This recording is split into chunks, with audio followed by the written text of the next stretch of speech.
Howdy, folks. It is Diecastbuffet here again. Welcome back to NASCAR Thunder 2003. And, well, it's time for the Summer Rockingham Night Race. It's going to be good. The Rockingham 400. Well, we've been on a run the last 3 races. We won the infield race, and we won the 400, which is the oval. And guess what? Jeff Gordon rallies late, wins Martinsville. We get a top 5 run there. And now we're going to Rockingham. Upcoming schedule, we got Dover, Pocono, and the Brickyard 400. Now, we moved up again in the standings. We were 7th, now we're 6th, and we're right back in the Winston Cup hunt. Keep in mind, 4 races ago, we were over 350 points out. Only 154 out. Mathematically, we could be the points leader because we're underneath the 156-point threshold. Your race, or not race leader, but your points leader still the 8 car. 88 right there in tow with only 4 points out. So it's going to be interesting, guys, to see how this championship shakes out. But for the Rockingham night race, let's run the 2001 paint scheme. And without further ado, let's go to the Rock. Alrighty, folks, so we qualified on the pole. It's kind of amazing. You qualified 31st last weekend, and you win the pole the next weekend. Winston Cup rolls on, but we're going to be on the pole for the Rockingham night race. It's going to be a lot of fun. We've got a fast car. And without further ado, let's to the trackside. Welcome, everyone, to Rockingham, North Carolina for NASCAR Winston Cup Racing at the Rock. This is Joe Moore and Barney Hall, and we're glad you could join us. What makes the Rock so tough, Barney? North Carolina is a fast track, considering it's only a mile long. The corners are tricky, though, and getting off them fast is the key to getting speed down the straightaways. Jeff Burton has got to be happy about qualifying so well this week. You're right, Joe, and what a welcome relief this must be. This team has been working hard all year, but it seems they can never catch a break in qualifying. This time, they're starting up front. Dale Earnhardt Jr. is showing the importance of consistency this year. You know, I watched him in practice, and that car just looks good. Sometimes you can just tell by watching the car on the track who's going to be fast on race day without even looking at the speed charts. Ryan Newman has an average finish in the top 10 at the Speedway so far. But that's right, and I think he will have an excellent run in this one as well. I spoke to the crew chief this morning, and he assured me that they have a very fast hot rod.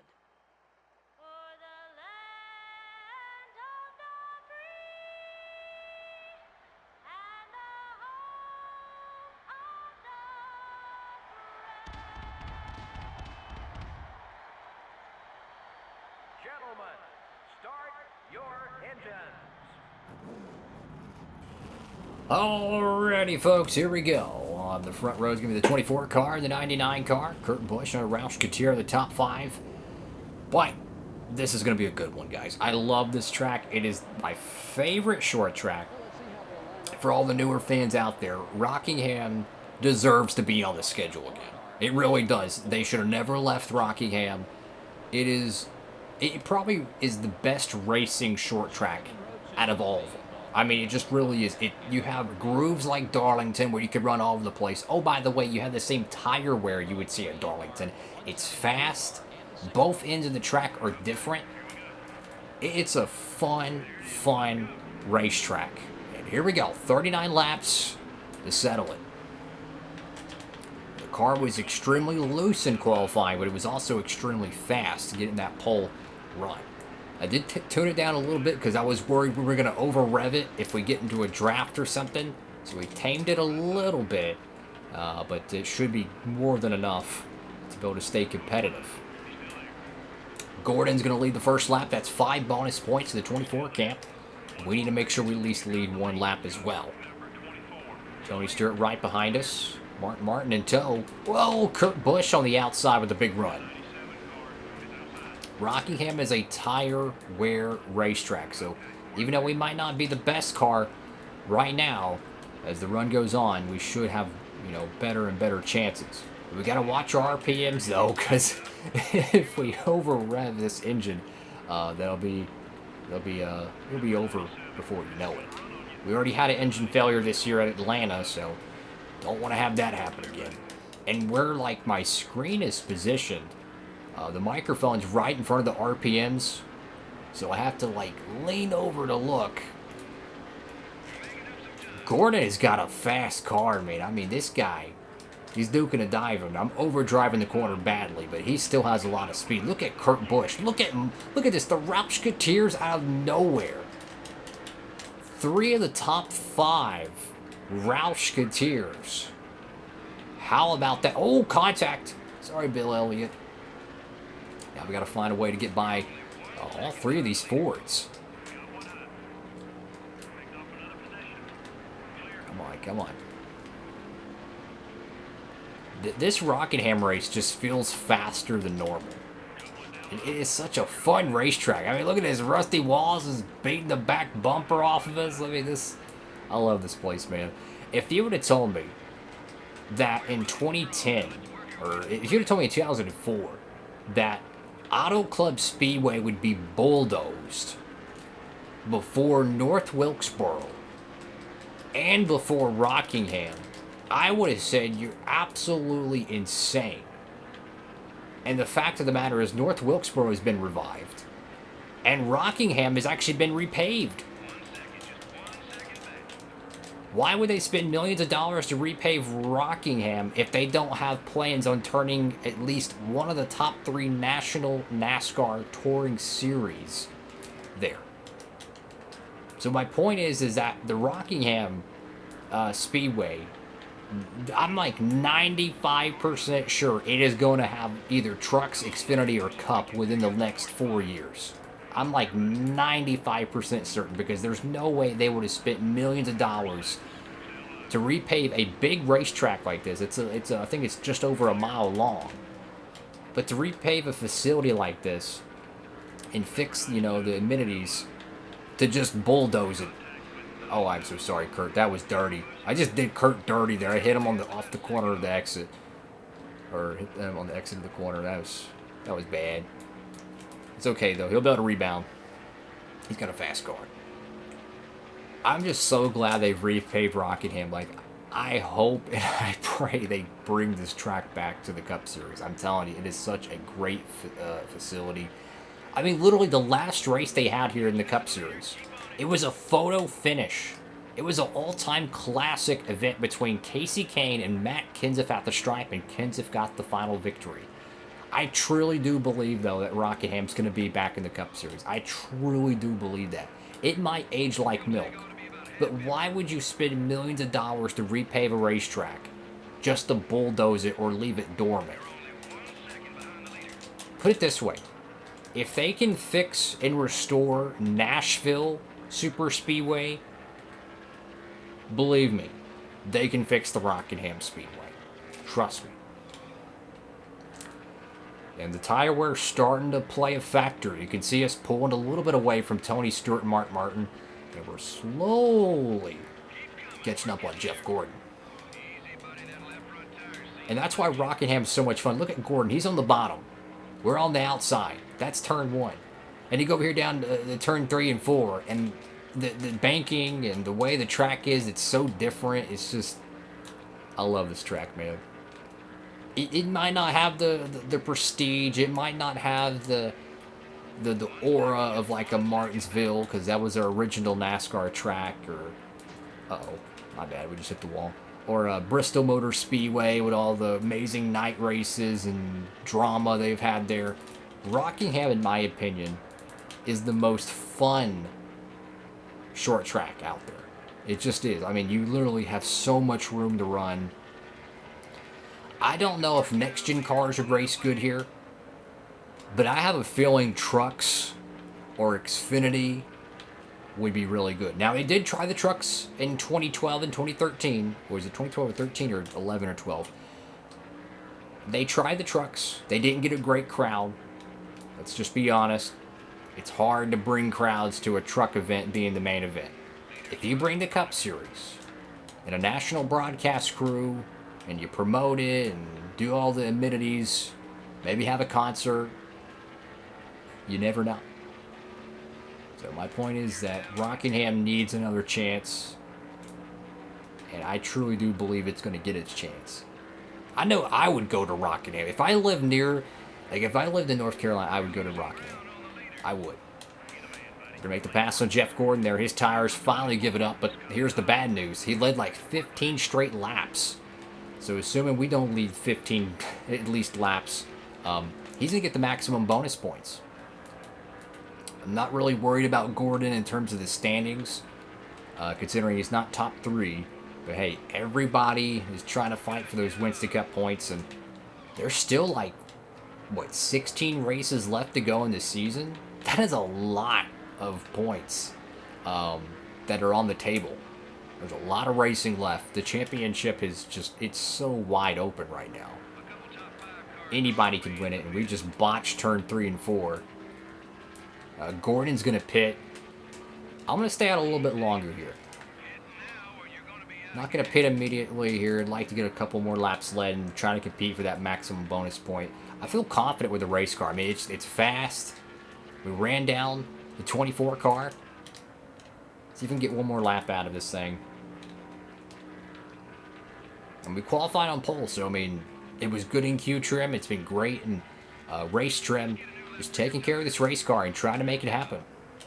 I mean, we're overdriving the corner, but that's the beauty of Rockingham, is that even when you overdrive the corner, you just walk up the hill and gas it again.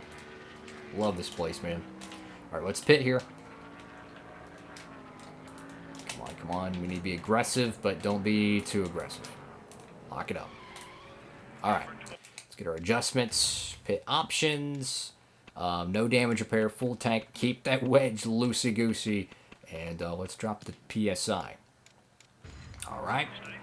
How y'all doing out there, guys? Knock on wood. Hope y'all having a great time. And oh boy, how is this Rockingham race going to shake out?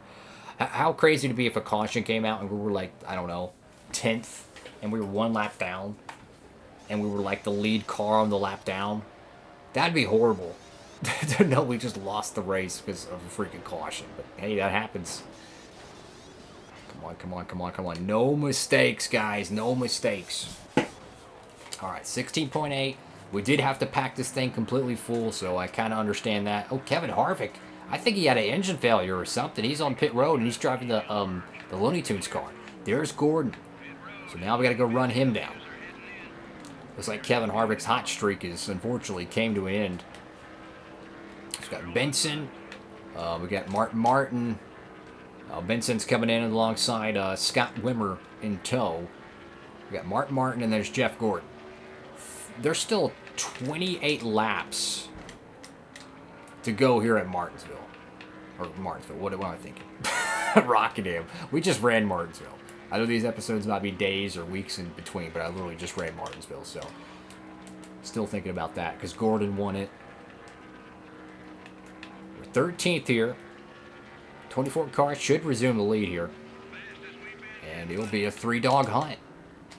And if Tony Stewart joins it, there'll be 4. We're gaining time on the 6, but that 24 car could be... I've seen the AIs, after they pit, they actually get faster. Like, they actually adjust on their cars or something. And they'll gain a 10th or 2 compared they were earlier in the race. So... that's why these Thunder games are the GOAT, because the AI actually improves after their pit stops. Like, just when you think you've got it made, you go down pit road, and they have a quick pit stop, and then you're, like, watching lap times, and they're a 10th or 2 faster than they were earlier in the race. You know, even though you're hitting all your marks, and you're catching the draft, you're doing everything you can imagine, it's still not enough. And that's the beauty of these Thunder games, man. They're realistic. They thought about everything when they made these games. But one thing that's going to help us here is lap traffic. There is probably 20 cars that are in the way of Jeff Gordon on one straightaway. Maybe not 20, maybe 15 cars, give or take. There's a lot of green bubbles. My point is that he's going to have a fun time getting around them. Got to get around Martin here. Fun fact of the day for all you newer fans out there. Rockingham's last race was in 2004, right? Well, guess what? EA still had the track design for Rockingham. So what they did is they turned it into a fantasy track called Aloha Speedway, which like takes place in Hawaii or something. So if you go to NASCAR 06 and you unlock that fantasy track and run it, it looks like you're like in a... oh, caution! Let's just get to this lap and we'll catch up on that. But if you use whatever it is, the cheat codes or unlock it, you actually get to race Rockingham on NASCAR 06, which takes place in the 05 season when Rockingham was already, well, closed down. Matt Kenseth going to get loose in the corner and a massive hit from Jeff Purvis. That's going to be terminal for his Pontiac, but that looks like the makings of a tire failure. Even though his tires are all up, but that just looks exactly like a tire failure. And Kenseth, massive damage there. We're not going to pit, and we're going to have ourselves a shootout. 10-lap shootout to win at the Rock. Jeff Gordon won the last race at a short track. Does he start his championship hunt here again and winning back-to-back short tracks? And notice, there's no lap down cars. So this caution could not have came out at a better time for all the lap down cars. Or, no, actually, take that back. I think the rule back in 2002 was within 10 laps, which we are within 10 laps even though it's a short race. All the lead lap cars must, or lap down cars must restart at the back like we are accustomed to nowadays. I think that's the rule. So I do think Gordon passed a couple lap down cars, but due to the 10 lap rule, they go to the toe end. Or tail end. Anyways, we're smoking them now. We're way past Gordon. Just don't want to blow up that engine. That's what happened in Atlanta. I was just, going fast. I didn't pay attention to it. My microphone, like where it's at, it's right in front of the little speedometer, right? So if I, forget about it, it's gonna be a boom. I love this racetrack, man. I mean, I just love Rockingham. It never got enough love either. Like, to me, Rockingham reminds me of a mini Darlington, but it also reminds me of what Richmond wish it was. Like, to me, Richmond racing has sucked for the last 10 years, right? That's just what it is. Long green flag runs, drivers don't beat and bang there anymore. It's just blank. Richmond wishes it was like Rockingham, where you had tire fall off, multi-groove racing, the ability to dive bomb the corner and wash up and not crash. I mean, Rockingham is the Darlington of short tracks. And sure, they just repaved it, so obviously the tire wear and all that stuff's not going to be a factor anymore. Give it time. They'll get back there. The closing laps tonight, Tony Stewart's hounding down the 24, but this might be our third win out of the last 4 events. How about that? I mean, this could not have been better. I mean, we were 350 points out 4 races ago. And now we find ourselves realistically in the championship hunt. And guys like Earnhardt and Sterling Marlin are not running consistently. Usually the championship guys, they're up front every single race, every single weekend, and it's next to impossible. But this game's realistic, guys. It mixes it up. So if you run consistent, odds are you're going to be a great favorite for the championship. And unfortunately, Ward Burton, another Dodge engine failure. We've seen 2 of those at Martinsville. 2 to go. I love this racetrack. I love this place, man. It's one of my favorites. I still can't believe they're going to bulldoze Auto Club Speedway. I can't believe that, man. It's going to be so sad. If you would have told me in 04 that Rockingham and North Wilkesboro would outlive Auto Club Speedway, I would have said you're crazy. I know they're supposed to reconfigure it, but it's a completely different racetrack. Completely different. Here we go. Final lap. Jeff Burton looking to score another win for the 2010 season. And it's going to come at the Rockingham night race.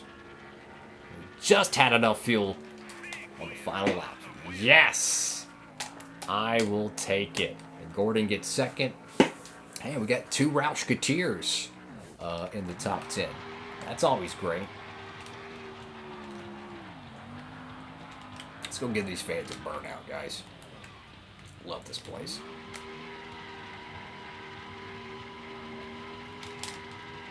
But I feel like when they went back and tried to revive the track in the early 2010s, oh, we're out of gas.